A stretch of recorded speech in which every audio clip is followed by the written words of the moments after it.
Andhra Pradesh high court Chandrababu నాయుడుకి ఆరోగ్య కారణాల దృష్ట్యా మధ్యంతర బెయిల్ మంజూరు చేసింది. ఆయనకి కంటి చూపు సమస్య, శుక్లము ఆపరేషన్ చేయవలసిన అవసరం ఉన్నదని హైదరాబాద్ నగరంలో ఉండే ఎల్వి ప్రసాద్ కంటి ఆసుపత్రి వారి యొక్క సలహా సూచన మేరకు, అట్లాగే రాజమండ్రి జనరల్ హాస్పిటల్లో ఉండే గవర్నమెంట్ సీనియర్ కంటి ఆసుపత్రి డాక్టర్ ఇచ్చిన సలహా మేరకు ఒకటి కంటికి ఆపరేషను. ఆయనకి కంటి లోపల పీడనం కూడా గతంలో అధికంగా ఉండేది. ఈ లోపల పీడనము, ఆ లోపల ద్రవము యొక్క పీడనం పెరగటాన్ని లో గ్లాకోమా అంటారు. అది కూడా క్లోజ్డ్ యాంగిల్ గ్లాకోమా అంటారు. తర్వాత ఆయనకి చర్మంపై వచ్చిన దద్దుర్లు సమస్యలు, వాటికి హైదరాబాద్ లో గచ్చిబౌలి నుండి ఏఐజీ ఆసుపత్రిలో వివిధ రకాల వైద్య పరీక్షలు, ఆయన వ్యక్తిగత డాక్టర్లతో సలహాలు సంప్రదింపులు పొందటం. ఇది కేవలం ఆయనకిచ్చిన బెయిలు వైద్యానికి మాత్రమే పరిమితము చెయ్యాలి. హైకోర్టు చాలా స్పష్టంగా చెప్పింది, మీరు ఎక్కడా కూడా రాజకీయపరమైన ర్యాలీలు నిర్వహించకూడదు, మీపై పెట్టిన కేసుల గురించి పత్రికా సమావేశాలు నిర్వహించకూడదు, రాజకీయపరమైన తెలుగుదేశం పార్టీ సభలు సమావేశాలకు హాజరు కాకూడదు. ఈ విధంగా షరతులు పెట్టడం వల్ల మధ్యంతర బెయిలు వైద్య కారణాల వల్ల ఆశించిన ప్రయోజనం లభించదు. ఇది కూడా అక్కడ రాజమండ్రి జైలులో ఉన్న ఖైదీ, జైల్లో ఉన్న ఖైదీ బదులు ఇప్పుడు హాస్పిటల్లో ఉన్న ఖైదీ. ఇప్పుడు కూడా ఆయన హోదా ఖైదీనే. నవంబర్ 8, 9న చంద్రబాబు నాయుడు పై ఉన్న కేసులు సుప్రీం కోర్టులో అక్కడ వాదోపవాదాలు జరగబోతున్నాయి. నవంబర్ 8న ఒక కీలకమైన తీర్పు రావచ్చు అని అక్కడ ఈ 17A రాష్ట్ర గవర్నర్ యొక్క ముందస్తు అనుమతి తీసుకోని కారణం వల్ల అసలు మీరు నమోదు చేసిన FIR చెల్లదు అని దాన్ని రద్దు చేసేస్తే ఈ కేసు పోతుంది. కానీ ఏం జరుగుతుందనేది ఉత్కంఠ. 2000 పేజీలలో వివిధ సాక్షుల యొక్క వాంగ్మూలాలు, సిఐడి వాంగ్మూలాలే కాకుండా న్యాయస్థానంలో ఉన్నతాధికారుల నుంచి నమోదు చేసిన వాంగ్మూలం కూడా ఉంది. IAS అధికారులు ఇచ్చిన వాంగ్మూలాలు ఉన్నాయి. ఆ 2000 పేజీల్లో ACB కోర్టు న్యాయమూర్తి, హైకోర్టు న్యాయమూర్తి, సుప్రీంకోర్టు న్యాయమూర్తులు కూడా ఏదో లోపల కొంత తేడా ఉన్నది, ఎందుకు ఇంతమంది అధికారులు వచ్చి వాంగ్మూలాలు ఇస్తారు, చంద్రబాబు నాయుడుపై ఉద్దేశపూర్వకంగా ఏం చెప్పరు కదా అని చెప్పి, కనుక దాంట్లో ఏయో కొన్ని లొసుగులు ఉన్నట్టుగా ఉన్నాయని భావించి ACB కోర్టు జిల్లా జడ్జి ఆమె రిమాండ్కి ఇవ్వటం, హైకోర్టు ఏకీభవించడం, సుప్రీంకోర్టులో ఏం జరగబోతుంది అనేది ఉత్కంఠ. మధ్యంతర బెయిల్ వల్ల ఏం ప్రయోజనం ఉండదు, రెగ్యులర్ బెయిల్ రావాలి. రెగ్యులర్ బెయిల్ వస్తే జగన్మోహన్ రెడ్డి లాగా అన్ని వెసులుబాట్లు ఉంటాయి. కేవలం విదేశాలకు వెళ్లాల్సినప్పుడు మాత్రం అనుమతి తీసుకుని వెళ్ళాలి. జగన్మోహన్ రెడ్డి కూడా ఆయన మీద కేసులు ఏం పోలా, ఆయన మీద CBI పెట్టిన కేసులు, ED కేసులు అన్ని అలా ఉన్నాయి. నేను ముఖ్యమంత్రిగా చాలా బిజీగా ఉన్న కారణం వల్ల నేను వ్యక్తిగతంగా CBI కోర్టుకు హాజరు కాలేను, అందువల్ల నా తరపున న్యాయవాది వచ్చి మీకు కావాల్సిన సమాచారం ఇస్తారు అని చెప్పారు. ఆయన బెయిల్ మీద కొనసాగుతున్న ఆయన కూడా నిందితుడే. చంద్రబాబు నాయుడు ఆయన రిమాండ్ ఖైదీ కానీ శిక్ష పడిన ఖైదీ కాదు. ఇది ప్రజల్లో కొంత అయోమయం ఉంది. రిమాండ్ ఖైదీ ఏంటి, శిక్ష పడిన ఖైదీ ఏంటి? రిమాండ్ ఖైదీ అనగా కేసు లోతైన విచారణ జరుగుతున్న సమయంలో సాక్షులపై ఒత్తిడి తెస్తారని, సాక్ష్యాధారాలను తారుమారు చేసే అవకాశం ఉన్నదని కీలకమైన వ్యక్తులను జైల్లో పెడతారు. ఈ రిమాండ్ ఖైదీలు వాళ్ళు తప్పు చేశారని కాదు, ఈ ప్రభావాన్ని, కేసుని తప్పుదారి పట్టించకుండా కేసుతో సంబంధం ఉన్న వ్యక్తులను విచారణ చేసే సమయములో వీళ్ళ యొక్క జోక్యాన్ని నివారించడానికి రిమాండ్లో ఉంచడం జరుగుతుంది. చంద్రబాబు నాయుడు ఏదైనా ఒత్తిడి తెస్తాడేమో అని, సాక్ష్యాలు తారుమారు చేస్తాడేమో అని, ఇలాంటివి జరగకుండా నివారించడానికి రిమాండ్ ఖైదీ. ఆయన కేవలం ఆరోపణలు ఎదుర్కొంటున్నాడు కానీ ఆరోపణలు నిరూపణ జరగలేదు. అది కోర్టులో న్యాయవాదుల మధ్య వాదోపవాదాలు జరిగిన తరువాత నేరారోపణ రుజువైతే, నేరము రుజువైన తరువాత అప్పుడు నిందితుడల్లా నేరస్తుడవుతాడు. ఆరోపణలు ఎదుర్కొంటున్న వ్యక్తి నిందితుడు. నేరము రుజువైతే నేరస్తుడు అవుతాడు. కనుక నేరస్తుడికి పడే శిక్ష అది వేరే. చంద్రబాబు నాయుడిని జైల్లో పెట్టినంత మాత్రాన ఆయన ఏదో తప్పు చేశాడని కాదు, కేవలం సాక్షులపై ప్రభావము చూపకుండా, సాక్ష్యాధారాలను తారుమారు చేయకుండా ముందస్తుగా దర్యాప్తు సంస్థ అయిన సిఐడి తీసుకున్న చర్యతో ఏకీభవించి ఆయన్ని తాత్కాలికంగా ఆయన్ని జైల్లో పెట్టడం జరిగింది. ఇప్పుడు కూడా హాస్పిటల్లో ఉన్న ఆయన ఖైదీనే. అక్కడేమో నిందితుడు కారాగారంలో ఉన్నాడు, ఇక్కడ నిందితుడు హాస్పిటల్లో ఉన్నాడు. కనుక చాలా మంది తెలుగుదేశం నాయకులు, శ్రేణులు ఆహా ఓహో చంద్రబాబు నాయుడు బెయిల్ మీద వచ్చేసాడు అనుకుంటున్నారు. వైద్య నిమిత్తము 1 నెల రోజులు మాత్రమే వైద్య చికిత్స కొరకు తనకు నచ్చిన హాస్పిటళ్లలో తన వ్యక్తిగత వైద్యులతో చికిత్స చేయించుకోవడానికి మాత్రమే అనుమతి. రేపు 9, 8, 9న అక్కడ సుప్రీంకోర్టులో వచ్చే తీర్పే చాలా కీలకం కాబోతా ఉంది. ఇదిలా ఉంటే జగన్మోహన్ రెడ్డి కేసు మీద కేసు, ఇప్పుడు స్కిల్ కేసు, నైపుణ్య శిక్షణ సంస్థ కేసు అయిపోయిన తర్వాత Amaravati inner ring road case, అదైపోయినాక రాజధాని భూముల స్కామ్, అదైపోయినాక ఫైబర్ నెట్ కేసు, వీటితో పాటు ఇంకో కేసు రంగంలో దింపాడు. అదేంటి, దీంట్లో ఐఎస్ నరేష్ అని ఒక ఉన్నతాధికారి, ఆయన్ని మొదటి ముద్దాయి, 2 ఆనాటి ఎక్సైజ్ శాఖ మంత్రి కొల్లు రవీంద్ర, 3వ వ్యక్తిగా చంద్రబాబు నాయుడు పెట్టారు. ఆ మద్యము లైసెన్సులు ఇచ్చే ప్రక్రియలో వీళ్ళు తీసుకున్న నిర్ణయం వల్ల 1,300 కోట్ల రూపాయలు రాష్ట్ర ప్రభుత్వ ఖజానాకు నష్టం కలిగించారు. ఇది కావాలని కుట్రపూరితంగా, ఉద్దేశపూర్వకంగా 1,300 కోట్లు రాష్ట్ర ప్రభుత్వం నష్టపోయింది. ఇది ఎవరికో లాభం చేకూర్చేలా ఈ నిర్ణయం తీసుకున్నారు. ప్రివిలేజ్ ఫీజు అనే దాన్ని కట్టకుండా చేశారు, అది రద్దు చేశారు అని ఆ కేసు ఇప్పుడు ఏసీబీ కోర్టు ముందుకు వచ్చింది. ఒక కేసులో బెయిల్ పొందిన మరొక కేసులో చంద్రబాబు నాయుడిని అరెస్ట్ చేసి, జగన్మోహన్ రెడ్డి వ్యూహం ఏంటంటే ఆయన జైల్లో ఉండగానే ఆంధ్రప్రదేశ్ రాష్ట్ర శాసనసభ, దేశానికి లోక్సభ ఎలక్షన్లు పూర్తి చేయాలని ఉన్నాడు. ఇప్పుడు మొదటి కేసులో 53 రోజులు, సుమారుగా 2 నెలలు. ఇంకా 5 కేసులు ఉన్నాయి. ఈ 5 కేసులు మనకు తెలుసు. మొన్న ఆ ఎక్సైజ్ శాఖ గురించి ఎవరికీ తెలియదు, అది 4 రోజుల ముందు రంగంలో తెచ్చారు. ఇంకా ఎన్ని కేసులు తవ్వి పెట్టారో ఎవరికీ తెలియదు, గోప్యంగా ఉంచారు. కనుక ఒకదానమ్మట ఒకటి, ఒక కేసులో బెయిల్ వస్తే 2వ కేసులో మళ్ళీ అరెస్టు. ఈ విధంగా జగన్మోహన్ రెడ్డి వైఎస్ఆర్సీపీ పార్టీ వ్యూహం లైన్ గా కేసు మీద కేసు పెట్టి 6 నెలల పాటు చంద్రబాబు నాయుడు బయటికి రాకుండా చేసి, ఈ జనసేన, తెలుగుదేశం పార్టీ, బీజేపీ ఈ 3 పార్టీల సమన్వయం ఆయనైతేనే బాగా చేస్తాడు. ఇప్పుడు ఈ పార్టీ మరి నాయకత్వం వహించే వ్యక్తి లేకుండా పోయాడు.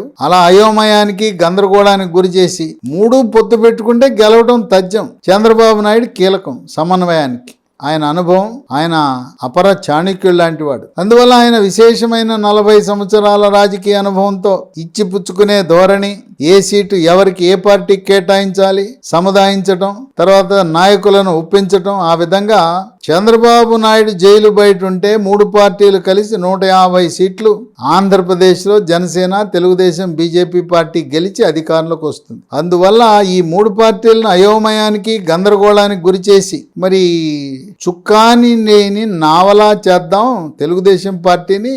అక్కడెవరు ఈరోజు నడిపించే నాయకుడు కరువయ్యాడు, అక్కడెవరు మగవాళ్ళు లేరు, అందుకనే భువనేశ్వర్ని లంగంలో దింపాడని విమర్శిస్తున్నారు వైఎస్ఆర్సీపీ. మరి ఆ రోజు జగన్మోహన్ రెడ్డి జైల్లో ఉంటే ఆనాడు మహిళలు కదా వచ్చింది. మరి అమ్మ విజయమ్మ, చెల్లెలు షర్మిల, వాళ్ళిద్దరిని వాడుకున్నాడు, వదిలేశాడు. Use and throw. వాళ్ళిద్దరు పాపం ఎండనక, వాననక, రాత్రి అనక, పగలనక, గొంతు బొంగురు పోయేలా, పాదాలకు బొబ్బలెక్కేలా వాళ్ళిద్దరూ ప్రచారం చేస్తే, పాదయాత్ర కొనసాగిస్తే వీళ్ళకు దక్కిన గౌరవం, అమ్మకు చెల్లెలకు దక్కిన గౌరవం ఏంటంటే వాళ్ళిద్దరూ మీరు పొండి పక్క రాష్ట్రంలో నివసించండి, మీకు ఇక్కడ ఏమీ లేదు, మీకేం పదవులు ఇవ్వను, అసలు మీరు ఇక్కడ అనవసరం, మీ వల్ల ఒరిగింది ఏమీ లేదు, అంతా నా ఘనతే అని చెప్పి తల్లిని చెల్లెలికి సహాయం చేయలేని వాడు, తల్లికి చెల్లెల్ని గౌరవించలేని వ్యక్తి ఆంధ్రప్రదేశ్ ప్రజలకు ఏమి మేలు చేస్తాడని గ్రామాల్లో, పట్టణాల్లో ప్రజలు చర్చించుకునే పరిస్థితి వచ్చింది. ముందు నీ అమ్మని, నీ చెల్లెల్ని ఉద్ధరించినైనా తర్వాత మమ్మల్ని ఉద్ధరిద్దు గాని, పాపం నిన్ను నమ్ముకునే వాళ్ళు ఎంతో శ్రమ పడ్డారు. కనుక ఆనాడు మహిళలే కదా ప్రచారం చేసింది. ఈరోజు భువనేశ్వరి ప్రచారం చేస్తుంటే న్యాయం గెలవాలి అంటే హేళన చేస్తున్నారు కొంతమంది వైఎస్ఆర్సీపీ నాయకులు. ఏదేమైనా న్యాయస్థానాల్లో ఇప్పుడు 3 లెవెల్స్లో ఉంది. ఒకటి విజయవాడలో ఉండే ACB court, 2 Andhra Pradesh high court, 3 supreme court. Chandrababu Naidu న్యాయవాదులు, ప్రభుత్వ న్యాయవాదులు కూడా ఏసీబీ కోర్టుతో మొదలెట్టి హైకోర్టు నుంచి సుప్రీంకోర్టుకి వెళ్ళిపోతున్నారు. అన్ని విషయాలు సుప్రీంకోర్టు పర్యవేక్షణ చేస్తుంది కనుక రాష్ట్ర హైకోర్టు, ఏసీబీ కోర్టు ఆచితూచి అడుగులు వేస్తున్నారు.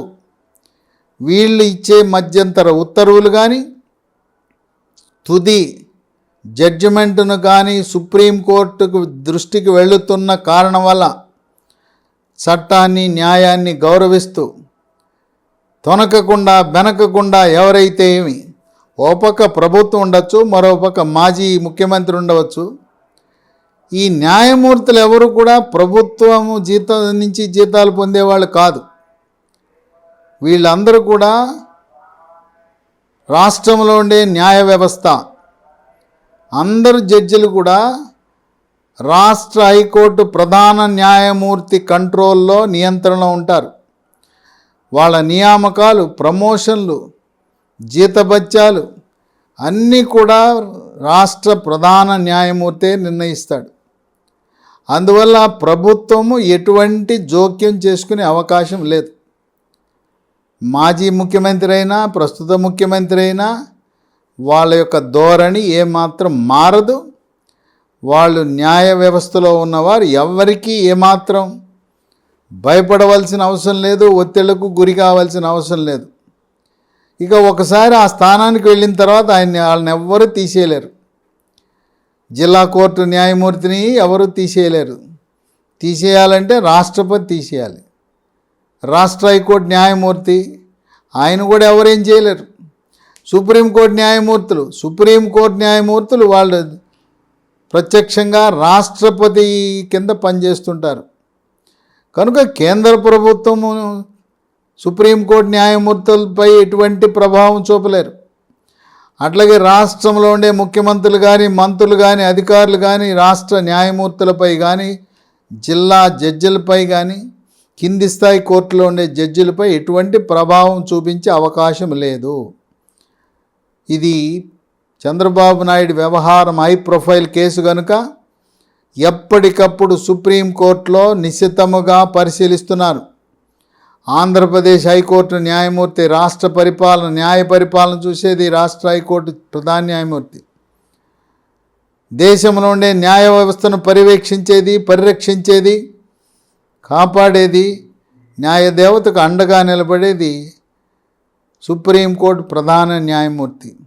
ఆయన కూడా ఈ కేసు వ్యవహారం ఎప్పటికప్పుడు ఏం జరుగుతుందో ప్రత్యక్ష సమాచారం, పరోక్ష సమాచారం ఆయన సేకరిస్తూ న్యాయమే ప్రజ్వల్య జిల్ల, మానవ హక్కులు, చట్టానికి విలువ ఇస్తూ ఎవరి ఒత్తిళ్లకు లొంగకుండా ఈరోజు న్యాయ వ్యవస్థ పనిచేయటం చాలా సంతోషకరం.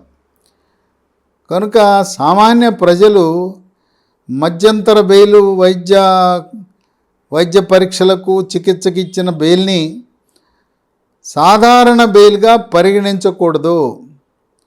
ఇది ఎందుకు ఉపయోగపడేది కాదు. ఆ జైల్లో ఉండే బదులు ఇక్కడ ఇంట్లోనో హాస్పిటల్లో ఉంటారు. ఆయనపై పక్కన ఎప్పుడు పోలీసులు ఉంటారు. సెల్ ఫోన్ ఎవరు.